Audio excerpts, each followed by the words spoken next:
मी माझ्या पक्ष प्रमुखांचं त्या ठिकाणी दिलगिरी व्यक्त करतो। तर उद्धव ठाकरे यांच्या शिवसेनेचे नेते अंबादास दानवे यांनी खासदार संदीपान भुमरे यांच्यावर कोट्यवधींची जमीन बळकावल्याचा आरोप केलाय। भुमरेंचा चालक जावेद रसूल शेखच्या नावावर हिबानामा करून त्या जमिनीचे संपादन मूल्य 1150 कोटी रुपये हडपण्याचा प्रयत्न सुरू असल्याचा आरोप अंबादास दानवेंनी केलाय। अंबादास दानवेंचे हे आरोप संदीपान भुमरेंनी फेटाळलेत। दानवे खोटं बोलतायत, त्यांच्या विरोधात या प्रकरणामध्ये अब्रू नुकसानीचा दावा दाखल करणार असल्याचं संदीपान भुमरेंनी म्हटलंय। मी आता अब्रू नुकसानीचा दावा मी दाखल करणार आहे आणि अंबादासना काल तुम्हाला सांगितलं की याच्या आधी सुद्धा माझ्यावर अब्रू नुकसानीचा दावा दाखल केला। काय झालं तर मी सांगतो 27 तारीख किती।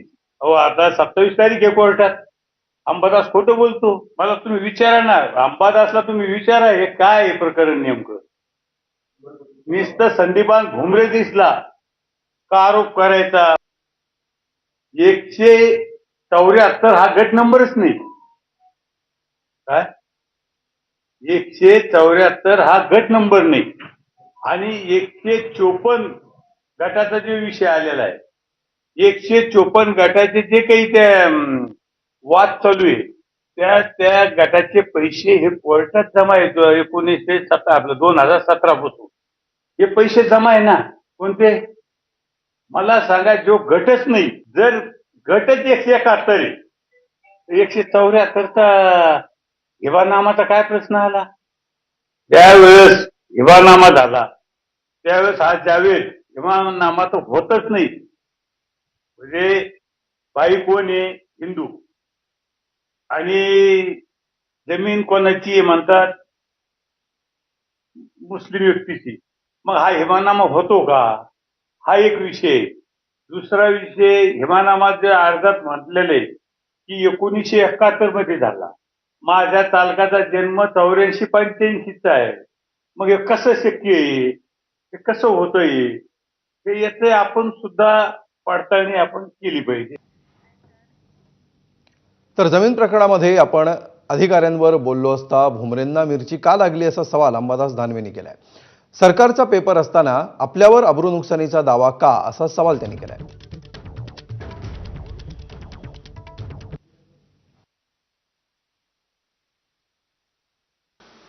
मग हा हिबानामा कोणाच्या नावाने झाला तो क्लिअर करावा प्रशासनाने।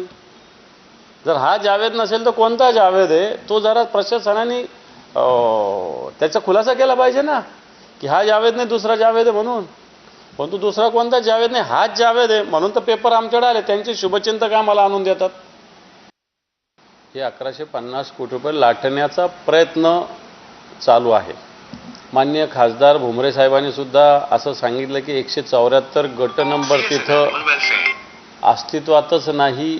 आणि मग याच्यामध्ये अशा पद्धतीनं फाईल पुढे सरकवणारे अधिकारी यांच्यावर कारवाई करावी, असं माझं सरळ एवढंच माझं म्हणणं आहे। आणि असं असताना मला असं वाटतं मिरची भुमरे साहेबांना का लागली, एका वकिलाला का लागली मला कळालं नाही। मग हा वकील जो आहे हा शहरातले असेच धंदे करतो, हा माझं स्पष्ट मत आहे। काय नाव त्याचं, गावाने बिवाने नाव आहे त्याचं। यानंतर आणखी एक महत्त्वाची अपडेट, महायुती मुंबई महापालिकेवर सत्तेत आल्यानंतर ठेवी संदर्भात मोठा निर्णय घेण्यात आला।